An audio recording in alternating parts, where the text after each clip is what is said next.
ज्ञान प्राप्ति की चैनल से जुड़े हुए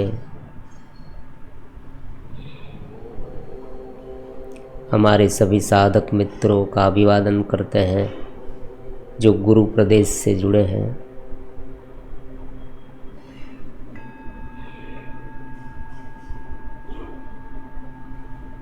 आज का हमारा प्रश्न मन के बारे में है। इनके पहले 2 वीडियो में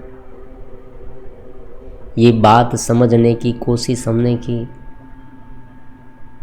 कि नित्य साधना में क्या करें, अमनीकरण कैसे प्राप्त हो। फिर जो तीसरा वीडियो आया वो एक चैतन्य स्थिति में रहना, जहाँ पर नित्य प्रसन्नता और आनंद हो भीतर, बाहर मन में उत्पात भले हो। कोई भी कार्य कर रहे हैं तब उनकी सोच मन में थोड़ी बहुत आती हो, बुद्धि से काम होता हो, इंद्रियां अपने अपने कार्य में प्रवृत्त हो, फिर भी चेत स्थिति ये हो सकता है। अब आज जो चर्चा करने वाले हैं वो मन के बारे में है। इनके आधार पर एक प्रश्न भी हमें पूछा गया है। पद्मादि ने प्रश्न पूछा है कि गुरुदेव प्रणाम, मन में बार बार नेगेटिविटी पॉजिटिविटी क्यों आती रहती है? कभी मन शांत होता है, कभी मन अशांत होता है।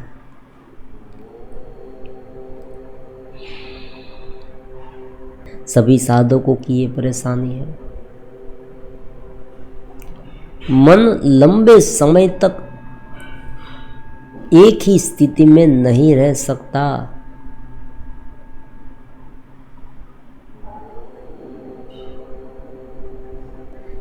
कभी अच्छे विचार आते हैं, कभी बुरे विचार आते हैं। कभी चिंता होती है, कभी हताशा होती है, कभी प्रसन्नता भी होती है, कभी आत्मविश्वास से भर जाते हैं, तो कभी ऐसा लगता है कि सब कुछ लूट गया है, सब कुछ टूट गया है, अब मेरे हाथ में कुछ नहीं है, अब मैं कुछ नहीं कर पाऊंगा, मेरा जीवन व्यर्थ हो गया है, मैंने बहुत दुख झेले हैं, मेरे साथ ही क्यों ये हो रहा है? क्या ये पिछले जन्म का कर्म है और उनका फल है? बहुत सारे विचार मन में आते ही रहते हैं, आते ही रहते हैं। इन सारे विचारों से ऊपर कैसे उठे? क्योंकि जब तक ये विचार नहीं थंभते तब तक चेत स्थिति प्राप्त नहीं होती। अगर मन के झूले में बैठे हैं तो मन में जो जो विचार आएंगे वो सभी विचार हमें बहुत ही हतोत्साह करेंगे, परेशान करेंगे, डिप्रेशन में डाल देंगे, टेंशन में डाल देंगे। तो उनका क्या उपाय है? सबसे पहले हम ये समझने की कोशिश करते हैं कि ये जो सोच है, ये जो मन है, वो बार बार परिवर्तित क्यों होता है?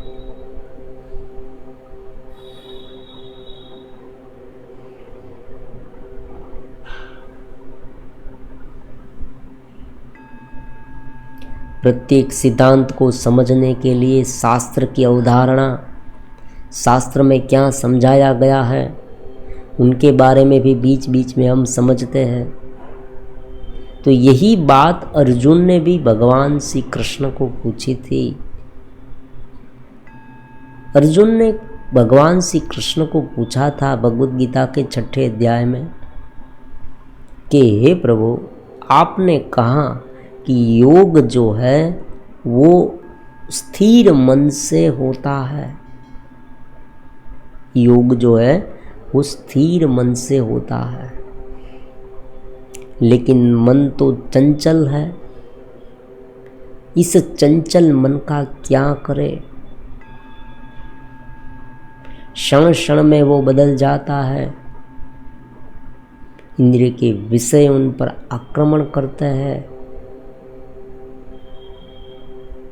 तो क्या करे कि मन स्थिर हो जाए, मन शांत हो जाए, मन चैतन्य में लीन हो जाए, या हम साक्षी भाव में लीन हो जाए? दोनों पद्धति एक है, कोई एक विषय में मन को एकाग्र करके उनको सूक्ष्म कर देना और अमनीकरण प्राप्त करना। दूसरा है मन को साक्षी भाव में ले जाना, मन का साक्षी हो जाए। मन एक साधन है, बुद्धि एक साधन है, इंद्रिया भी साधन है, और इसी साधन को हमें यूज करना है। ये साधन हमें यूज नहीं करते, हम उनके मालिक हैं, वो हमारे मालिक नहीं हैं। ये सोच इतनी तीव्रता वाली होनी चाहिए कि मन तुरंत कंट्रोल में आ जाएगा। क्योंकि मन जो है ना, वो क्यों इतना उछल कूद करता है, उनका क्या कारण है? सबसे महत्वपूर्ण और जो पहला कारण है वो है एक लगाव, एक आसक्ति।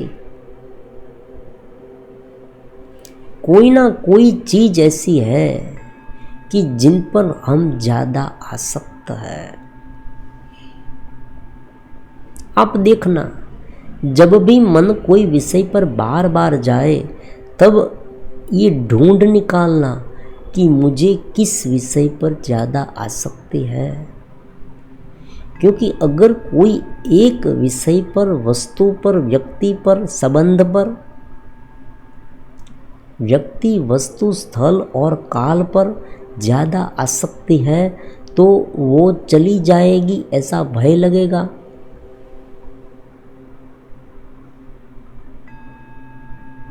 और मुझ पर ये आएगा, मुझे ये करना पड़ेगा, ऐसा भी भय लगेगा।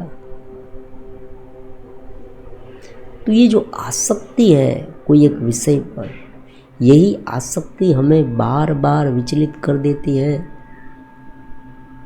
उस आसक्ति को पहले समझना चाहिए। तत्व ज्ञान से, ज्ञान रूपी ज्योत से, ज्ञान रूपी अग्नि से उसे जला देना चाहिए।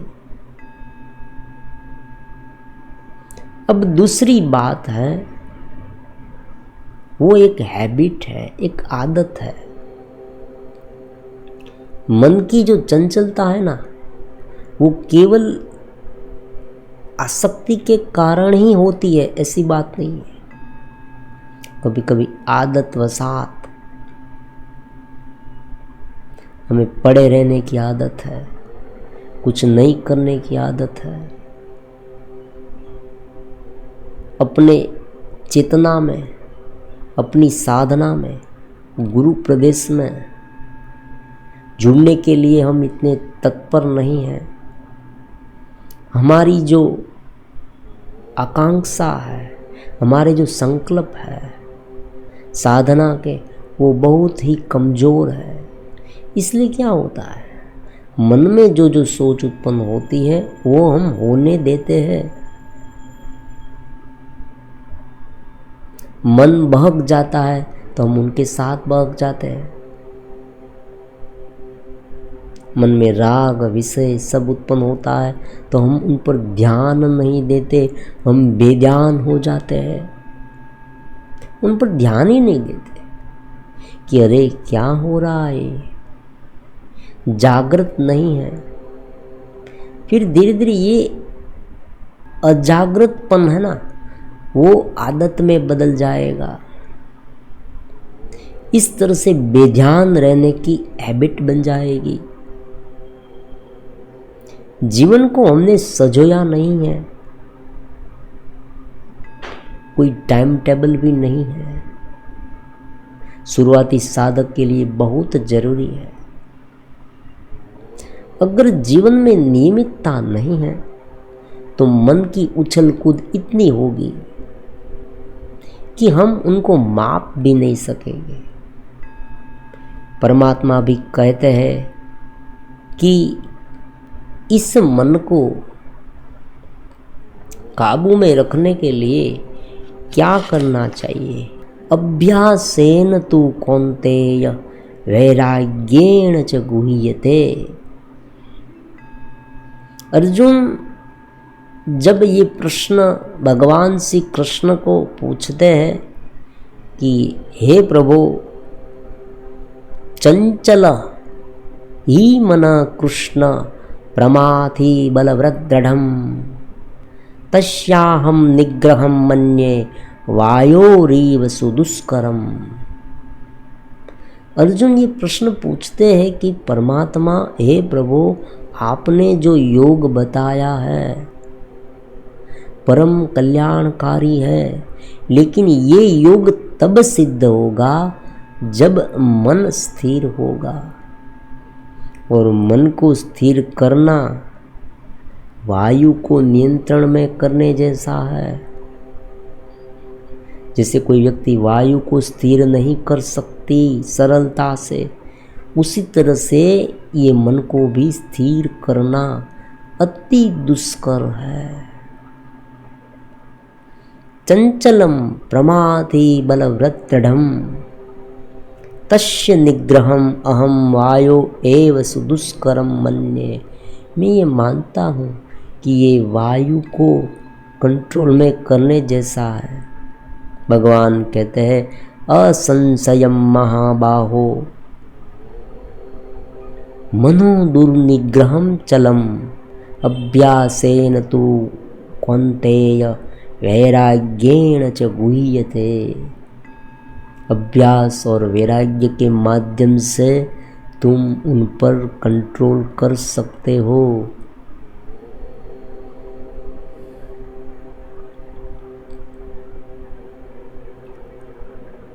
संस्कार है, आसक्ति है, मन को रोके रखती है। और दूसरी है आदत। दोनों बातें हमने समझी। वैराग्य से उन पर लगाम कसी जा सकती है, उसे कंट्रोल में किया जा सकता है। वैराग्य का मतलब क्या है? जब व्यक्ति भीतर की चेतना को इतना महत्व देने लगे,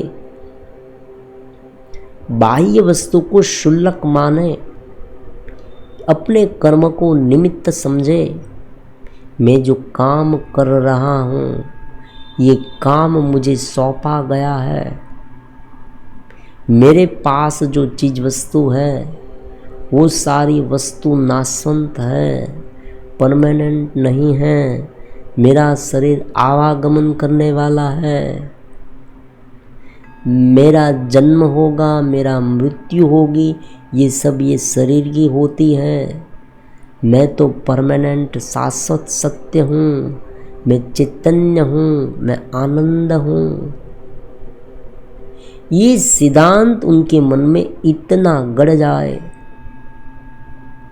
उनमें वो दृढ़ संकल्पमय हो जाए, अपने गुरु से इतना जुड़ जाए, समर्पित हो जाए कि कोई भी विचार उनके मन में आए तो वो संस्कार को जन्म ना दे। बहुत महत्वपूर्ण बात है ये गहन है, आप समझने की कोशिश करें।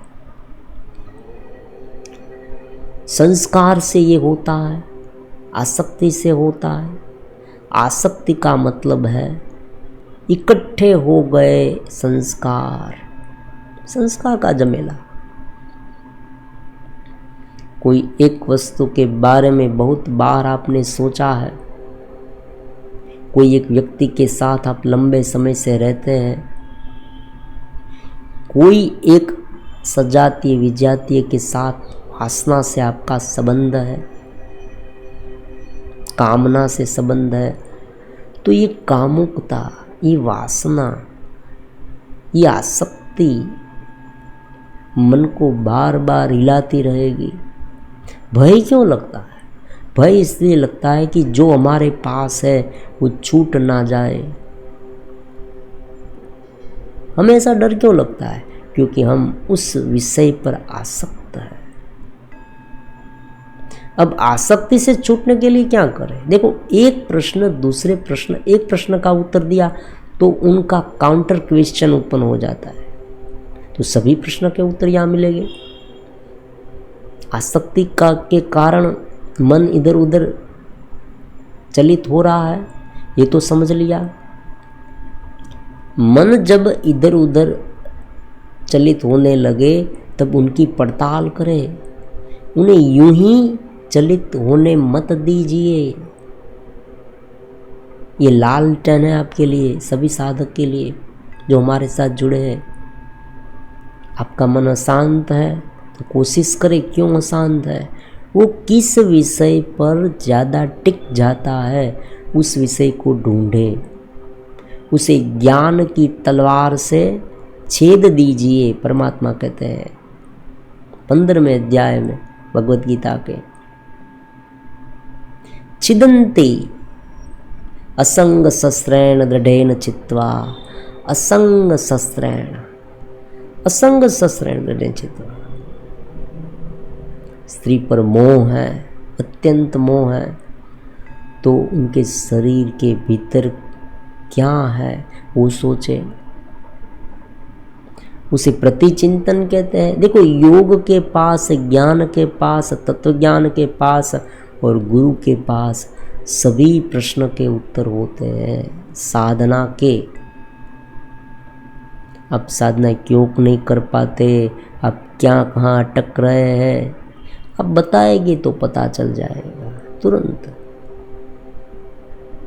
और हाँ, ये बात भी है कि आप नहीं कहेंगे, फिर भी अगर आप दृढ़ता से गुरु प्रदेश से जुड़े हैं, अत्यंत आसक्त हैं गुरु से, परमात्मा से, तो अपने आप प्रश्न सुलझेंगे। लेकिन इनके लिए पात्रता जरूरी है, इतना समर्पित भाव जरूरी है, नित्य जुड़ाव जरूरी है। आप इतने जुड़े हैं, एक एक बात को बारीकी से समझते हैं, तो धीरे धीरे आप में सर्किट डेवलप होगी। फिर यही सर्किट आपके प्रश्नों के उत्तर दे देगी। आप स्वयं आपके दीप बन जाएंगे, पथदर्शक बन जाएंगे। थोड़े समय तक आपको थोड़ा डिपेंडेंट रहना पड़ेगा, ऐसी बात है। जैसे कोई बच्चा है, चल नहीं पाता, तो उन्हें थोड़ा सहारा शुरू में चाहिए, लेकिन उनका मतलब ये नहीं कि बच्चा बच्चा ही रहे, धीरे धीरे युवान हो जाएगा, गुरु से भी आगे बढ़ जाएगा। और वो कितना भी आगे बढ़े, गुरु को गर्व होगा, वो उसे मंगल आशीष ही देते रहेंगे। क्यों? क्योंकि शिष्य जितना आगे बढ़े, उनकी जितनी प्रगति हो, उतना गुरु को आनंद होता है। ये निस्वार्थ भाव है। तो समझना क्या है, जब भी ये सोच उत्पन्न हो, सोच का अन्वेषण करते रहे, अपने पूरे जीवन का अन्वेषण करते रहे, ढूंढ निकाले कौन कौन सी चीज़ ऐसी है, कौन कौन के विषय ऐसे हैं, कौन कौन सी वस्तु ऐसी है जो हमें आसक्त कर रही है, उनमें रोके रखती है। लिख डालिए, लिखे, किसी को मत बताइए, आप स्वयं लिखें, फिर सोचें उन पर कि भाई ये चीज़ जो है, ये व्यक्ति है, ये काम आसक्ति है, ये वासना है, ये पैसे की लालच है, ये आघात की फीलिंग्स है, इसने मुझे मेरे साथ ये किया था, अब मैं उसे कैसे माफ़ करूं, वो तो अपनी गलती से एक्सेप्ट ही नहीं करता। ये बहुत अलग अलग प्रकार के मैसेज मुझे मिलते रहते हैं। इस जगत के उलझनों में, जगत की परेशानियों में जले हुए लोग अपनी परेशानी कमेंट के माध्यम से निकालते हैं। भाई दरेक व्यक्ति के पास अपनी अपनी स्टोरी है, हर एक व्यक्ति के पास है। आपके पास है ऐसा नहीं है, मेरे पास भी है बहुत बड़ी स्टोरी। मुझे भी बहुत दुखों का सामना करना पड़ा है और कर रहा हूँ शारीरिक लेवल पर भी, क्योंकि ये जगत ऐसा है, उसे एक्सेप्ट करें, उसे माने। जगत ऐसा है, जगत ऐसा ही होगा, समझी जा सके ऐसी बात है। कोई छोटा सा बच्चा है, वो धीरे धीरे युवान होगा, उसे यौवन प्राप्त होगा, वो चलेगा कम, दौड़ेगा ज़्यादा, फिर धीरे धीरे जब वो बूढ़ा होगा तब उसे बहुत दुख होगा। वो बार बार ये सोचेगा कि अरे पहले के ज़माने में तो मैं दौड़कर चला जाता था ये स्थान पर, आज तो मैं थोड़े कदम भी नहीं चल सकता। अरे आज मेरी स्थिति तो देखो, कहाँ चला गया मेरा यौवन। अरे आज मैं कितना डिपेंड हो गया हूँ, रोगों से ग्रस्त हो गया हूँ। मेरी शरीर की हालत तो देखो।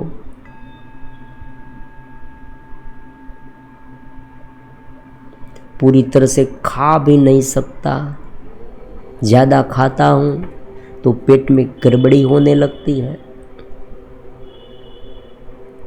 भूखा रहता हूँ तो कमजोरी आने लगती है। तो क्या करूँ मैं? बेबस हो जाता है व्यक्ति, लाचार हो जाता है। और हर एक व्यक्ति के सामने ये स्थिति आएगी, रोग आएंगे, बुढ़ापा आएगा, मृत्यु हो जाएगी। अरे ये व्यक्ति तो मेरे लिए कितना उपयोगी था, इनके बिना मैं जीवन नहीं जी सकता, वो चला गया, अब मैं क्या करूं, अब मेरा क्या होगा। देखो हर एक के पास स्टोरी है।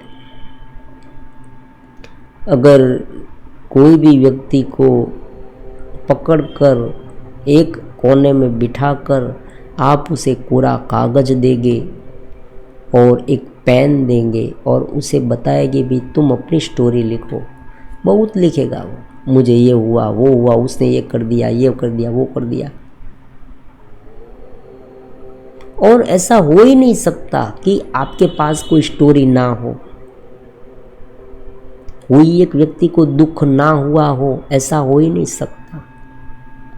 तो ये सब जो घटित हुआ है ना हमारे साथ पुराने जमाने में, वो संस्कार गड़े हैं। आप कितना भी ध्यान कर ले, साधना कर ले, लेकिन शुरुआती समय में वो पिघलने वाले नहीं हैं, वो फिर से अटैक करेंगे। गुरु प्रदेश से आप जुड़े हैं, मान लीजिए मेरा वीडियो आपने सुना, आप बहुत ही एकदम जिसे कहते हैं ना इन्फ्लुएंस हो गए, प्रभावित हो गए। ये प्रभावितता से कुछ नहीं होगा, शुरुआती प्रभावितता, इन्फ्लुएंस हो गए कि भाई मैं अब करूँगा, साधना करूँगा, ध्यान करूँगा, नित्य चेत स्थिति में रहूँगा। 2 दिन 3 दिन के बाद साइकिल चेंज होती है। देखो साइकिल चेंज होना ये भी समझने वाली बात है। साइकिल चेंज का मतलब क्या होता है? जब एक संस्कार थोड़े प्रभावी होते हैं तब ये दूसरे संस्कार को दबा देते हैं, लेकिन जैसे ही वो संस्कार थोड़े कमज़ोर होते हैं, वो संकल्प कमज़ोर होता है, जो पुराने वाले संस्कार थे वो फिर से अपने पर हावी हो जाते हैं। ये बात संस्कार की है, ये बात समझने वाली है।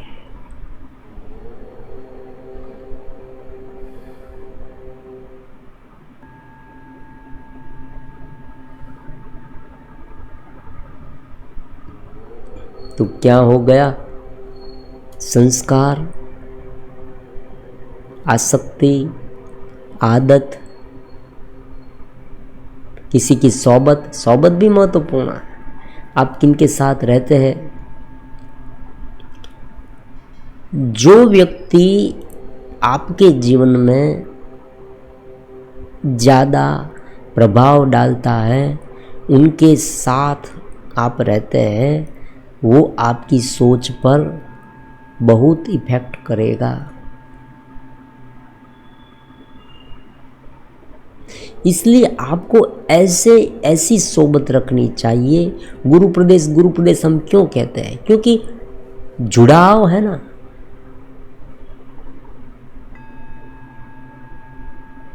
नित्य स्मरण है।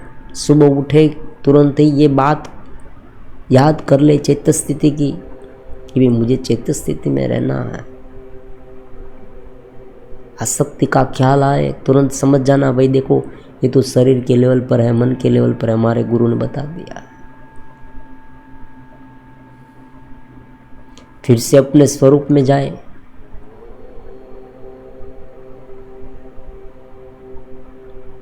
लेकिन अलग प्रकार की सोबत है। आप कुछ अलग देख रहे हैं व्हाट्सएप में, फेसबुक में, कुछ भी इधर उधर का, यूट्यूब में, और आपका जो इन्फ्लुएंसर है ना, आपका जो आपको जिनके माध्यम से आप प्रभावित होते हैं, वो जो करेगा वो आप करेंगे। अगर कोई ऐसी व्यक्ति की सोबत आ गई तो आप ये गुरु प्रदेश से जुड़े हैं, फिर भी आपका मन वहाँ चला जाएगा, क्योंकि छुपी हुई आसक्ति है, छुपा हुआ। और वो आप इन्फ्लुएंस क्यों हो जाते हैं? क्योंकि आपको कुछ ऐसी वस्तु, विषय, व्यक्ति, वासना, किसी की आसक्ति होती है। उस आसक्ति के बल पर आप वहाँ चले जाते हैं, या आदत की बजाय। दो ही बात है, परमात्मा ने भी दो ही बात कही है, वैराग्याणाम, और योग में भी यही है, वैराग्य अभ्यास वैराग्याभ्याम तन्निरोधः। उनका निरोध कैसे करें? चित्त की वृत्तियों का दो उपाय है, वैराग्य से और अभ्यास से। तो वैराग्य से क्या होगा? जो आसक्ति है ना वो जल जाएगी। असंग सस्रेण दृढ़ेन चित्वा। अब वैराग्य की बात आएगी तो सन्यासी की बात आ जाएगी, ऐसी बात नहीं है। सामान्य व्यक्ति, जनरल व्यक्ति जो जीवन में जी रहा है, वो भी वैराग्य रख सकता है। समझ से, हम ज्ञान रूपी समझ प्रस्थापित करना चाहते हैं। ज्ञान से, परमात्मा ने भी दूसरे अध्याय में ज्ञान दिया है। जो चीज वस्तु हमारे सामने आती है, उसे केवल ही केवल एक प्रवाह माने, स्ट्रीम माने। शरीर का है, मन का है, बुद्धि का है, इंद्रिय का है, मैं तो सत्य चित्तानंद हूँ। ये ज्ञान दृष्टि है ना। भगवान भी कहते हैं कि तुम अगर ज्ञान को जान लो तो फिर कुछ दूसरा जानने की आवश्यकता नहीं रहेगी। तो समझकर अगर त्याग करेंगे तो वो त्याग भी एक प्रकार का अपना साधना बन जाएगी। वो त्याग नहीं लगेगा। वरना कभी ऐसा होगा कि जितना त्यागोगे उतना उन पर राग ज़्यादा बढ़ेगा।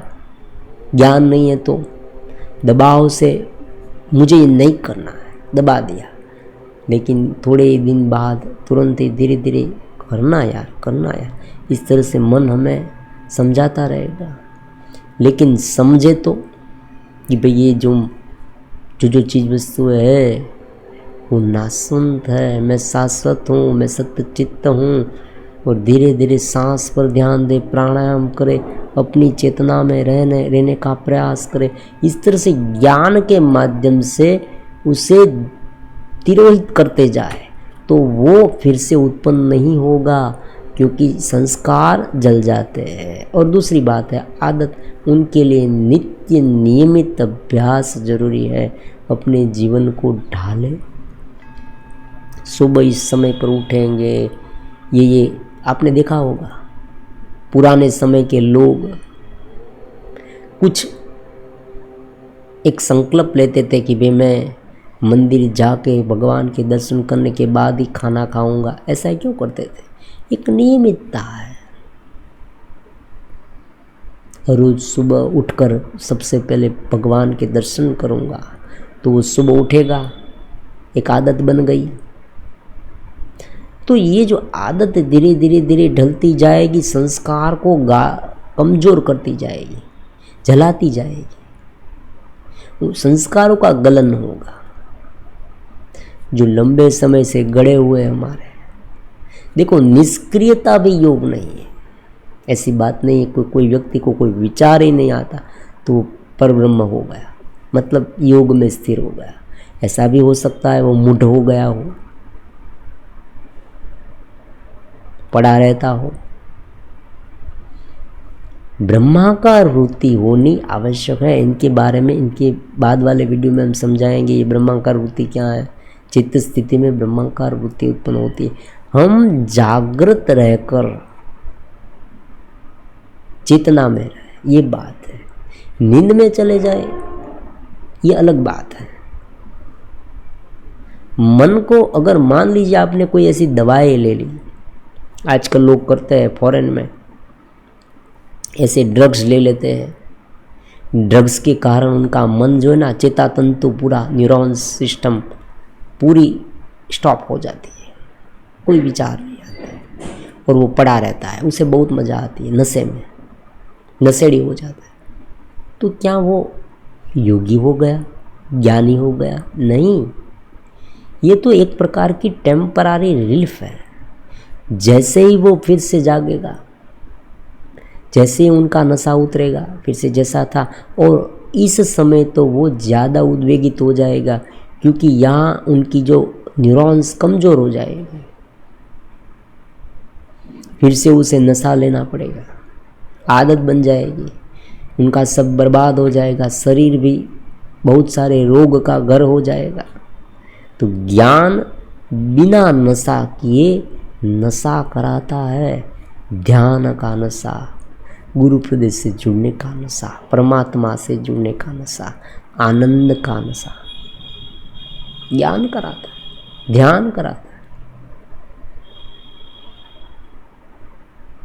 और सभी शास्त्र जो है ना, वो यही प्रयास करते हैं कि व्यक्ति जागृत हो जाए, चित्त सो जाए, अपनी स्थिति में एक रूप हो जाए।